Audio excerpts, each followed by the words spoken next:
So you want to go keto, but you're afraid you have to give up all of this precious, delicious vegetables. I'm here to tell you that you could have your keto vegetables and you could eat it too.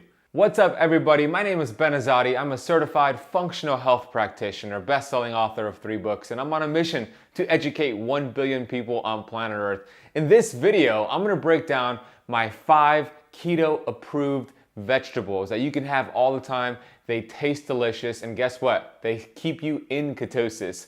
I'm also going to share with you the worst vegetable to have on the keto diet that will for sure knock you out of ketosis, wreck your gut, and even increase your chances of cancer. So in this video, you're going to learn my go-to #1 favorite keto-approved vegetable that you should be eating all the time, because not only does it taste good, it's going to help get you even better results with your keto diet. I'm also going to break down the worst vegetable for the keto diet, or any diet for that matter. And then at the end of this video, you want to stay for the end, because I'm going to break down 2 bonus tips that if you incorporate all these vegetables with these bonus tips, you're going to 10x your keto results. Here's some keto considerations for you. The vegetables I'm about to share, always buy organic whenever possible, because when you're buying non-organic food, it has much more pesticides and herbicides sprayed on it.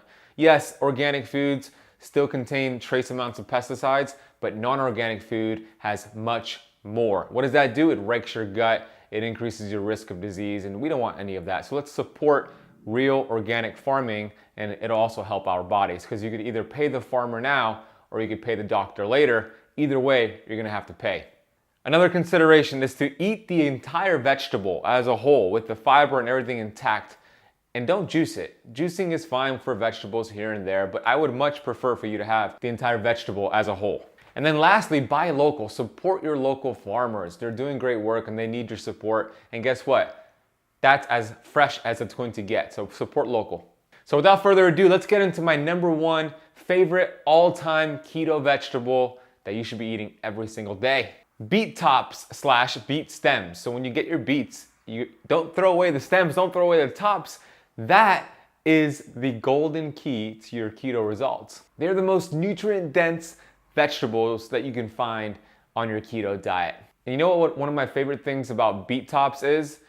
It is so high in potassium, higher than any other green leafy vegetable. Potassium is very, very important when you're following a keto diet, because guess what? As you burn through your sugar reserves on the keto diet, which is a great thing, you also burn through your electrolytes. And you know what the #1 most important electrolyte is? Potassium.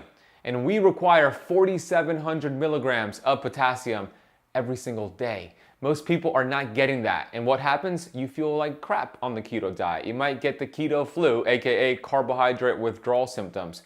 You will feel sluggish and you just don't feel that great.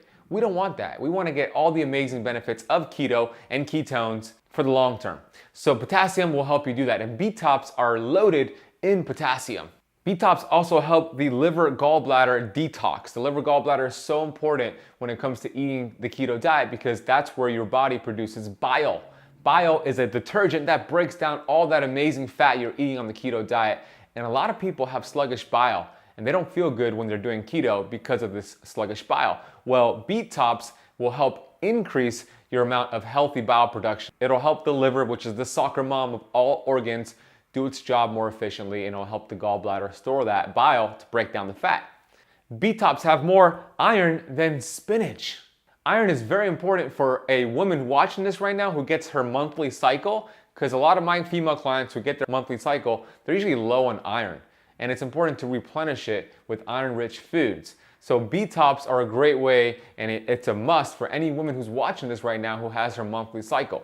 Beet tops are also high in a very important mineral, magnesium. Magnesium will support better sleep, it'll support a better mood, and it's just an overall great nutrient that a lot of people are deficient in, and I'm going to talk a little bit more about magnesium later on in this video. So when you have your beets and you're cutting off the tops, don't throw them away. Here's a cool tip for you. Put those tops in the freezer, the beet tops, and then make yourself a fatty keto smoothie with coconut milk and some other healthy fats in there, coconut oil, MCT oil, whatever you want to put on there. Put some ice and put those frozen beet tops in the shake. Tastes delicious, loaded with potassium. It'll keep you in ketosis, it'll keep you full. Make yourself a fatty beet top keto shake. You're gonna love it. And you could also throw in some blueberries. As you know, blueberries is my #1 keto approved fruit. If you haven't seen my video on this channel, it's called 5 keto approved fruits you can eat all the time, and berries were #1 on my list. #2 on my list, kale. Kale, yeah, baby. I love kale. Kale is great because not only is it high in omega-3s, which is surprising to a lot of people, it helps the balance of omega-6 to omega-3. A lot of people are omega-6 dominant, and when you're omega-6 dominant, that creates a lot of inflammation in the body. When you have inflammation in the body, your fat-burning hormones cannot get into your cells, and then you have weight loss resistance, and then your weight slows down, and you don't make as much progress as you'd like. So we want to get a healthy ratio of omega-6 to omega-3 fats.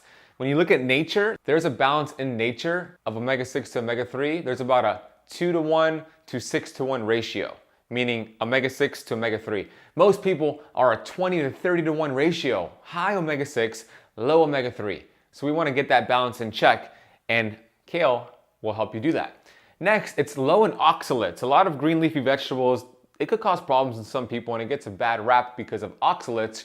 Well, oxalates are known to cause issues with kidney stones, kidney stone development. So they could be bad news, especially if you are sensitive to kidney stones. Well, guess what? Kale is surprisingly low in oxalates.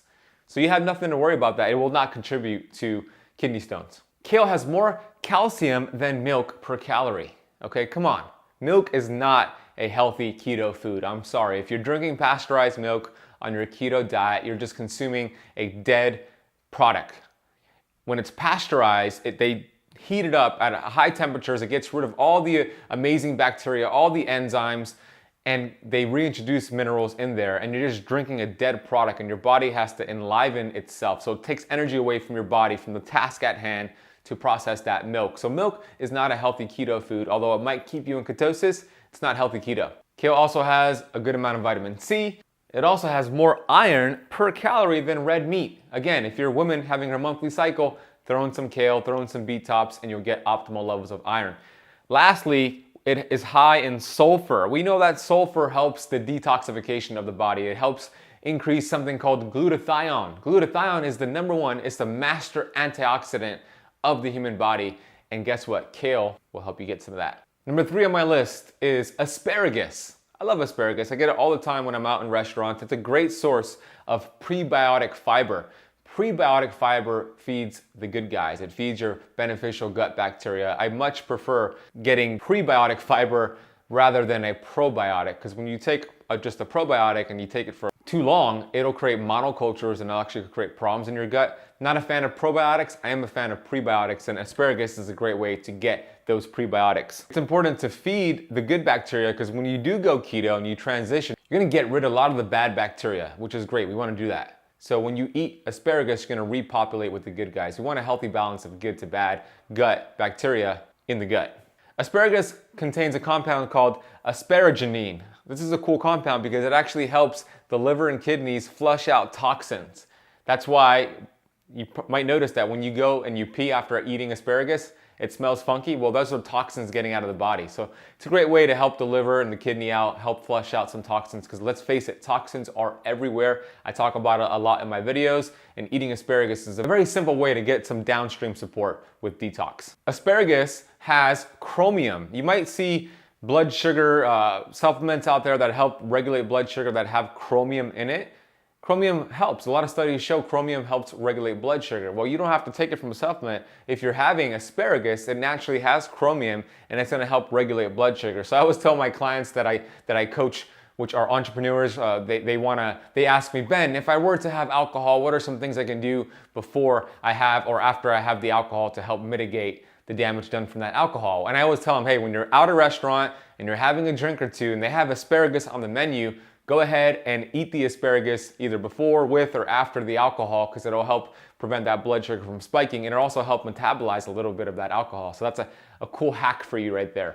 Asparagus is high in folate, vitamin K, B vitamins. These are all great, especially B vitamins, because B vitamins help you deal with stress. It'll help calm the adrenals, and a lot of people are deficient in B vitamins. It also protects against kidney stones. So you might see a lot of people talking about keto causing kidney stones.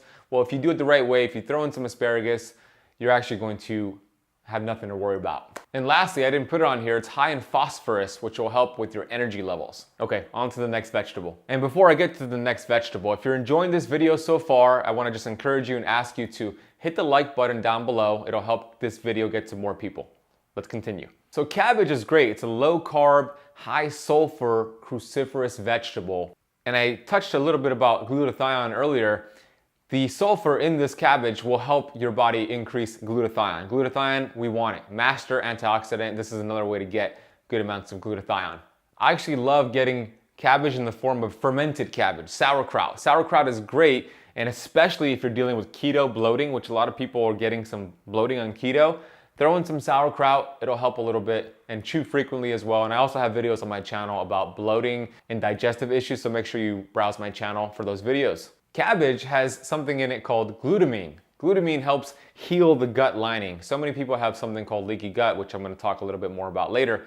And what that does when you have leaky gut, it contributes to ulcers, leaky gut, it's on here, acid reflux, and diverticulitis. So when you have glutamine, it'll help repair the gut a little bit, and you get glutamine naturally from cabbage. Cabbage makes a great keto coleslaw.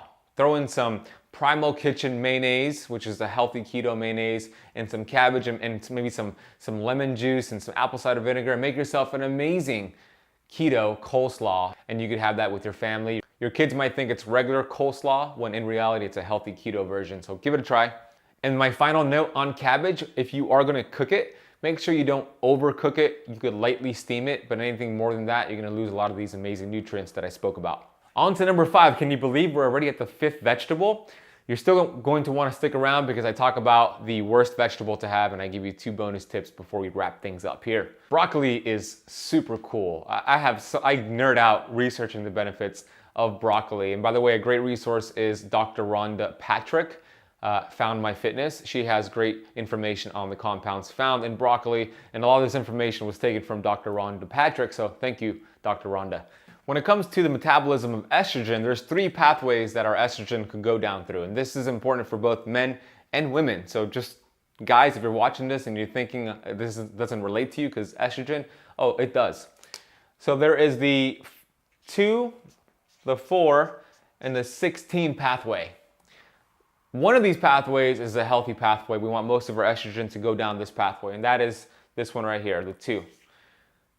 However, most people, they have toxic pathways their estrogen is going through. If it's going to the 4 or the 16, that damages your DNA. It turns on bad genes and it leads to cancer, it leads to disease. A lot of people have high amounts, they have estrogen dominance, and it's going down the wrong pathway. And that's why we see this epidemic of breast cancer, prostate cancer, and bad things happening, because there's people who are drinking plastic water bottles that have been sitting in their car. They're drinking all these, they're eating food out of Tupperware that's been microwaved, and all this plastic is leaching into our foods, and it's creating this estrogenic load.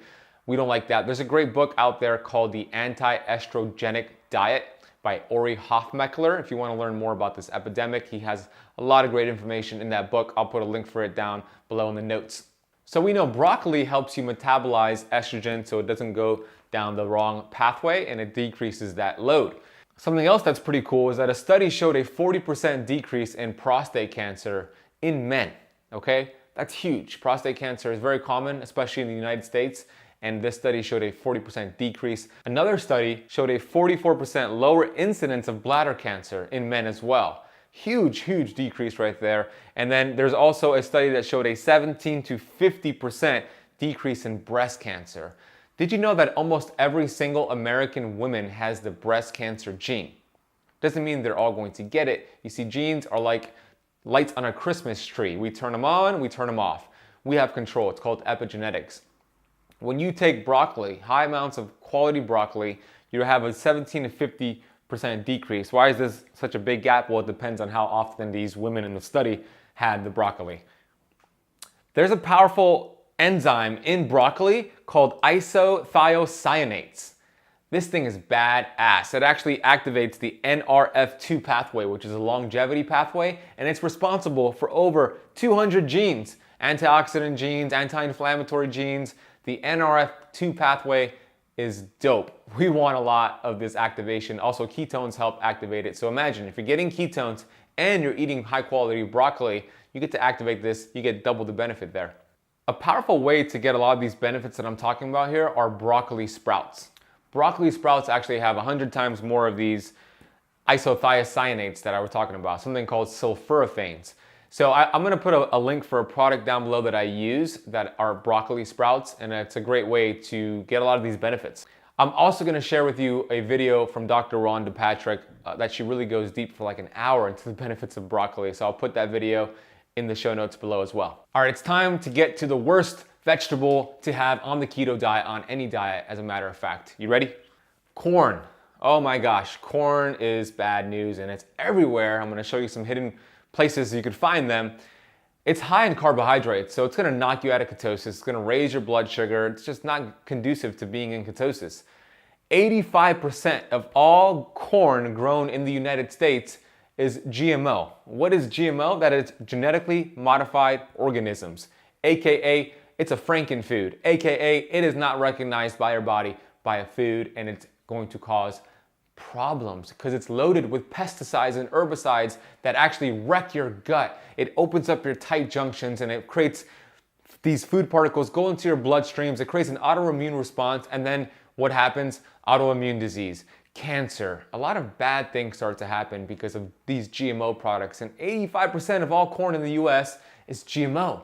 And that study, it's probably even worse because that's the study I got from 2 years ago. It's probably even higher if I had to guess. So where are you gonna find, maybe you're thinking, I don't eat corn, I'm good. Well, not so fast because it is everywhere. Here are some hidden sources that you wanna be aware of. They're hidden in ketchups, okay? Even keto ketchups that might keep you in ketosis has high fructose corn syrup. So read the label. They're also hidden in a lot of salad dressings. Corn oil is everywhere. A lot of restaurants cook with them. So what I do is when I go to a restaurant, I ask them, hey, what oil do you cook with? And they're gonna usually say soybean, corn oil, some sort of nasty industrial vegetable oil.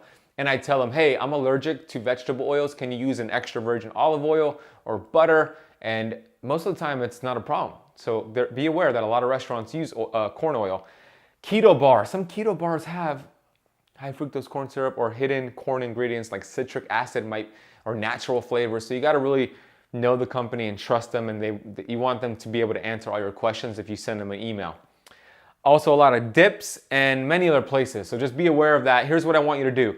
Do a kitchen audit. When you finish with this video, go into your kitchen, especially if you have kids. A lot of these children are eating these corn vegetable oil products. Do an audit. Whatever you see, a vegetable oil, corn, throw it out, and your body, your future self, and your future family is gonna thank you for it.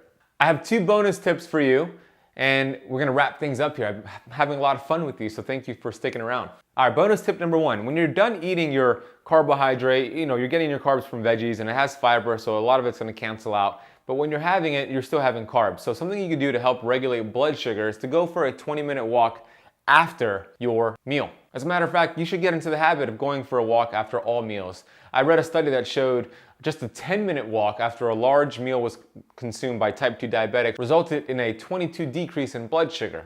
Okay, so you could get a lot of these benefits. I recommend a 20-minute walk after all meals. It'll help balance your blood sugar and keep you into ketosis. Tip number 2 is have most of these vegetables, of your carbohydrates later on in the day. I like anytime between like 4 and 7 p.m. being the bulk of your carbohydrates, because at this point, your glycogen stores are gonna be very low or depleted.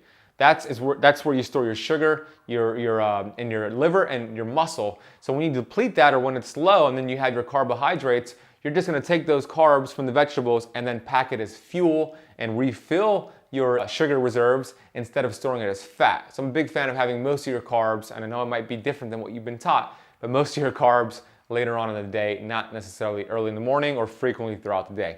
I have a free resource for you. It's 4 ways to burn fat instead of sugar. I have more vegetables, more keto-approved fruits and fats, and all the bad stuff that you want to stay away from in this guide. It's a very easy read. If you go to www.ketokickstartguide.com, you can get it for free right now. I want to give a shout out to the comment of the day, and this is from Alice Roman, and she says, I love your work. It holds my interest. I'm just focused without any distractions. That's how good you are. Alice, that means so much to me. Thank you so much for taking the time to watch my videos and to comment. I read all comments and I respond to all of them as well. So make sure you comment down below which was your favorite vegetable. If you have any questions, let me know. Thank you so much for spending part of your day with me. If you have not subscribed yet to the Keto Camp YouTube channel, I'm releasing 4 brand new videos every single week, so make sure you hit that subscribe button, and if you hit the bell as well, you'll get notified when I go live or release a new video. Also, if you're not listening to the Keto Camp podcast, go give it a listen. It just hit Apple's new and noteworthy list, and it's one of the top 20 podcasts in the United States within the alternative health section. So go and listen to the Keto Camp podcast, available on all podcast platforms. Choose your favorite, give it a listen, and I'm sure you're going to love it. Thanks so much. Be great. Be grateful.